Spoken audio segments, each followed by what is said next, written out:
تو ان کلمات کی بہت خوبصورت بات یہ ہے کہ لا الہ الا اللہ اور اللہ تعالیٰ کے بیچ میں کوئی حجاب نہیں ہے۔ لا الہ الا اللہ جو ہے ساتوں آسمانوں کو عبور کر کے یعنی کہ پار کر کے عرش اعظم پر جا کر اللہ تعالیٰ سے ملتی ہے۔ ہم لا الہ الا اللہ پڑھتے نا، یہ ہمارے اللہ تعالیٰ تک پہنچتے ہمارے یہ کلمات، تو غیر اللہ جو ہے نا ہمارے دل سے نکل جاتا ہے، صرف اللہ تعالیٰ ہمارے دل میں رہ جاتا ہے۔ اور جو لا الہ الا اللہ کی تسبیح پڑھتا ہے نا، اس کا چہرہ قیامت والے دن چاند کی طرح جو ہے روشن ہوگا انشاءاللہ تعالیٰ۔ تو میں کیا کرتی ہوں، ایک تسبیح تو لازمی پڑھتی ہوں، اگر ویسے مجھے جب یاد آ جاتا ہے تو میں پڑھ لیتی ہوں لا الہ الا اللہ۔ کوئی کام کر رہے ہیں، کچھ بھی کوئی بھی ذکر ہوا اللہ تعالیٰ کو، لا الہ الا اللہ عادت ڈالنے پڑھنے کی، تاکہ جب ہماری موت آئے تو ہمارے منہ سے خود بخود نکلے لا الہ الا اللہ۔ اللہ پاک ہم سب کو مرتے وقت کلمہ نصیب فرمائے، آمین ثم آمین۔ اس کے علاوہ جو سب سے زیادہ ہمارے پیارے نبی صلی اللہ علیہ وآلہ وسلم نے کثرت سے رمضان میں ہمیں کرنے کے لیے کہا ہے وہ استغفار ہے، اور استغفار عام دن میں بھی ہمیں کرنا چاہیے۔ استغفار پڑھنے سے جو سب سے بڑا فائدہ ہوتا ہے جو مجھے محسوس ہوا ہے وہ یہ کہ ذہنی سکون بہت زیادہ ملتا ہے، آپ کے آس پاس کی چیزیں بدلنے لگ جائیں گی اور آپ کو جو ہے نا بہت اچھی سی وائبز آنا شروع ہو جائیں گی، کیونکہ ہم لوگ اتنی نیگیٹیوٹی میں پھنسے ہوتے ہیں اور ہماری سوچ بھی نیگیٹیو ہوتی ہے اور ہم جو ہے نا دلدل میں پھنستے جاتے ہیں، ڈپریشن میں، اوور تھنکنگ کا شکار اور زیادہ ہوتے جاتے ہیں، کیونکہ ہماری سوچ ہی ایسی ہوتی ہے۔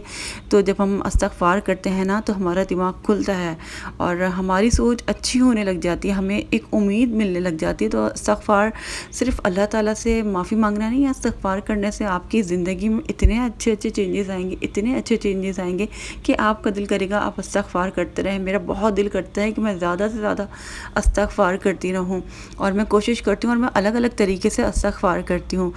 میں نے آپ کو بتایا تھا کہ تہجد میں جب میں استغفار کرتی ہوں تو میں کون سا استغفار کرتی ہوں، میں پڑھتی ہوں لا الہ الا انت سبحانک انی کنت من الظالمین، یعنی کہ آیت کریمہ دیکھیں اس میں کلمہ بھی آ رہا ہے اور یہ استغفار بھی ہے، اور یہ بہت خوبصورت استغفار ہے، اور یہ جو استغفار ہے اللہ پاک کو بہت زیادہ پسند ہے۔ یہ حضرت یونس علیہ السلام کی دعا ہے، آپ سبھی کو پتہ ہوگا، جب وہ مچھلی کے پیٹ میں تھے تب انہوں نے یہ دعا مانگی تھی اور اللہ تعالیٰ نے ان کی دعا قبول کی تھی۔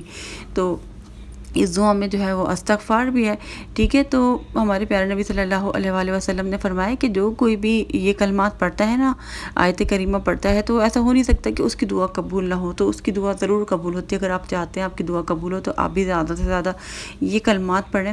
تو میں کیا کرتی ہوں، ایک تسبیح پڑھ لیتی ہوں، اس کے علاوہ میں مجھ سے لوگ اتنا زیادہ پوچھتے ہیں کہ آپ کون سا استغفار کرتی ہیں، تو میں کئی بار بتا چکی ہوں استغفر اللہ، کیونکہ یہ چھوٹا سا ہے اور زیادہ پڑھا جاتا ہے، اور پھر یہ ہوتا ہے کہ آپ کام کے دوران بھی پڑھ سکتے ہیں، کچھ کر رہے ہیں تبھی بھی آپ اس کو پڑھ سکتے ہیں، ورنہ کوئی بڑا ہم استغفار پڑھتے ہیں تو پھر ہمارے دماغ سے نکلنے کا خدشہ ہوتا ہے یا ہم غلط بھی پڑھ سکتے ہیں۔ تو استغفر اللہ چھوٹا سا ورڈ ہے، آرام سے آپ پڑھ سکتے ہیں۔ تو زیادہ تر تو میں اسی کو پڑھتی ہوں، لیکن ایک تسبیح میں پڑھتی ہوں استغفر اللہ ربی من کل ذنب و اتوب الیہ، یہ بھی پڑھ لیتی ہوں، ٹھیک ہے۔ اور اس کے علاوہ میں کیا کرتی ہوں، عشاء کے ٹائم پڑھتی ہوں، جب میرا عشاء کے ٹائم مجھے ٹائم ملتا ہے تو میں تسبیح لے کے بیٹھتی ہوں، اور جو میں اذکار کرتی ہوں میں آپ کو بتا رہی ہوں کون سے اذکار کرتی ہوں، ٹھیک ہے۔ استغفار میں ایک اور بتا دوں کہ جب نماز ہوتی ہے، نماز کے بعد میں استغفار جو پڑھتی ہوں 3 مرتبہ یا 7 مرتبہ، استغفر اللہ الذی لا الہ الا هو الحی القیوم واتوب الیہ، یہ جو استغفار ہے نا، اس سے جو ہے نا ہمارے اتنے گناہ معاف ہو جاتے ہیں۔ کہتے ہیں کہ اگر جنگ سے بھی بھاگا ہوا ہوتا ہے نا کوئی انسان تو اس کے بھی گناہ معاف ہو جاتے ہیں، حالانکہ اگر جنگ سے کوئی بھاگ جاتا ہے نا تو اس کی بخشش نہیں ہوتی۔ تو رمضان سے پہلے بھی میں نے آپ لوگوں کو ایک تسبیح بتائی تھی کہ میں فجر میں پڑھتی ہوں، تو وہ تسبیح بھی میں پڑھتی ہوں۔ تو وہ جو تسبیح ہے نا اس کو آپ استغفار بھی کہہ سکتے ہیں، اور اس کے اندر اللہ تعالیٰ کی تعریف بھی ہے۔ تو جو وہ استغفار کتنا خوبصورت ہے جس میں اللہ کی تعریف کی جائے اور پھر اللہ تعالیٰ سے معافی بھی مانگی جائے، یہ کتنا پیارا طریقہ ہے نا اللہ تعالیٰ سے معافی مانگنے کا۔ تو وہ تسبیح یہ ہے سبحان اللہ و بحمدہ سبحان اللہ العظیم، یہ تسبیح میں روزانہ ایک پڑھ لیتی ہوں۔ تو ہمارے پیارے نبی صلی اللہ علیہ وآلہ وسلم نے فرمایا ہے کہ جس شخص نے ایک دن میں 100 مرتبہ سبحان اللہ و بحمدہ کہا تو اس کے تمام گناہ معاف کر دیے جاتے ہیں، چاہے وہ سمندر کے جھاگ کے برابر ہوں۔ کتنی بڑی بات ہے۔ اور ہم چاہ رہے ہیں کہ ہم زیادہ سے زیادہ جو ہے اللہ تعالیٰ سے استغفار کریں، اپنے گناہ معاف کروائیں، تو یہ بھی استغفار کی ہی ایک فارم ہے اور یہ تسبیح بھی ہے۔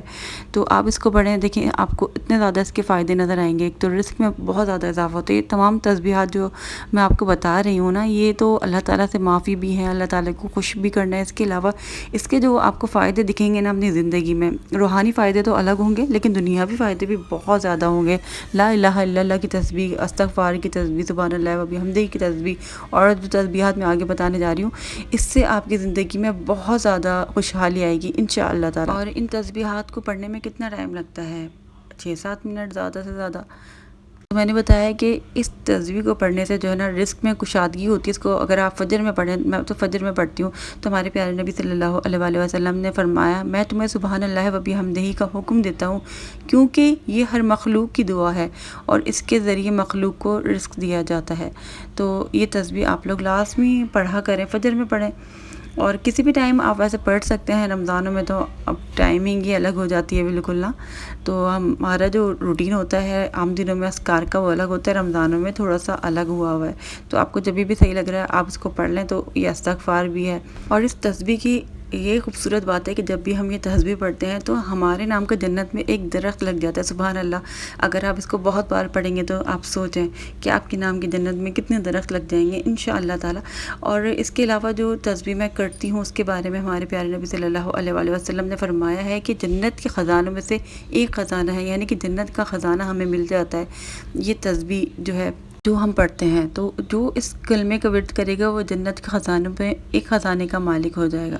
اور اس تسبیح کی اتنی زیادہ فضیلت ہے، اتنی زیادہ فضیلت ہے، میں آپ کو کسی دن بتاؤں گی۔ اس کی جو ہے میریکل اسٹوریز بہت زیادہ موجود ہیں۔ جو لوگ کثرت سے یہ تسبیح پڑھتے ہیں ان کی زندگی میں معجزات ہوتے ہیں، جیسے استغفار پڑھنے سے ہوتے ہیں، درود پڑھنے سے ہوتے ہیں نا، اسی طریقے سے اس تسبیح کو پڑھنے سے بھی بہت زیادہ معجزات ہوئے ہیں۔ انشاءاللہ کبھی آپ کے ساتھ شیئر کروں گی۔ تو اس تسبیح کو لازمی پڑھیں۔ جب میں ہاسپٹل میں تھی تو بہت سارے لوگ مجھ سے ملنے کے لیے آتے تھے، تو وہ مجھے کہتے تھے کہ یہ لاہور کی تم تسبیح زیادہ سے زیادہ پڑھو۔ اور جب میں گھر آ گئی تھی نا، جب میں سو بھی رہی ہوتی تو مجھے ایسا لگتا تھا کہ میں لاہور کی تسبیح پڑھوں۔ تو ایک دفعہ مجھے دماغ میں یہ چیز آئی کہ شاید اللہ تعالیٰ چاہتے ہیں کہ میں یہ تسبیح پڑھوں۔ تو پہلے بھی پڑھتی تھی لیکن اب زیادہ پڑھتی ہوں۔ تو یہ تسبیحات میں آج کل پڑھتی ہوں۔ اس کے علاوہ لا الہ الا اللہ وحدہ لا شریک لہ لہ الملک و لہ الحمد وہو علی کل شیء قدیر، اس کے بارے میں نے ویڈیو بنائی ہے، پوری آپ لوگ دیکھیے گا ضرور۔ اس کی فضیلت کے بارے میں نے بتایا ہے، تو یہ بھی آپ پڑھیے گا اور جتنا ہو سکے اذکار کریں۔ بہت آسان ہے، کوئی مشکل نہیں ہے تسبیح پڑھنا، لیکن سب سے زیادہ جو میرا جو موسٹ فیوریٹ ذکر ہے نا، جو پڑھ کے مجھے بہت زیادہ سکون ملتا ہے، وہ ہے درود ابراہیمی۔ میں بہت زیادہ پڑھتی ہوں اور افطار سے پہلے میری کوشش ہوتی ہے کہ میں زیادہ سے زیادہ درود ابراہیمی پڑھتی رہوں۔ مجھے پتہ ہے کہ جتنا میں درود پڑھوں گی میری دعائیں قبول ہوں گی۔ جب میں مشکل میں پریشانی میں تھی تو میں مستقل درود ابراہیمی پڑھتی رہی، اور اللہ تعالیٰ نے کیسے پریشانی سے نکالا میں حیران ہوں۔ ٹھیک ہے، تو اس کے تو اتنے زیادہ معجزے ہیں۔ درود پڑھنے والا تو انسان کوئی عام انسان ہوتا ہی نہیں ہے۔ اس کی فضیلت کے بارے میں جتنی بات کروں نا تو مجھے لگتا ہے کہ میں بہت چھوٹی سی انسان ہوں، اس کے بارے میں بات نہیں کر سکتی۔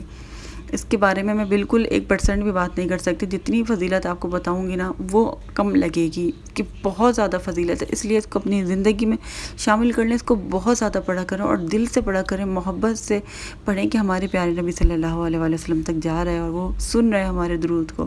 جتنا پڑھیں گے دعائیں بھی قبول ہوں گی، آپ کے درجات بھی بلند ہوں گے۔ بہت خوبصورت یہ دعا ہے، درود ہے۔ آئی ہوپ آپ یہ تمام اذکار کریں گے۔ درود کے بارے میں الگ سے ویڈیو بناؤں گی، ٹھیک ہے؟ انشاءاللہ اگلے ولاگ میں ملاقات ہوگی۔ مجھے اجازت دیجیے گا، اللہ حافظ۔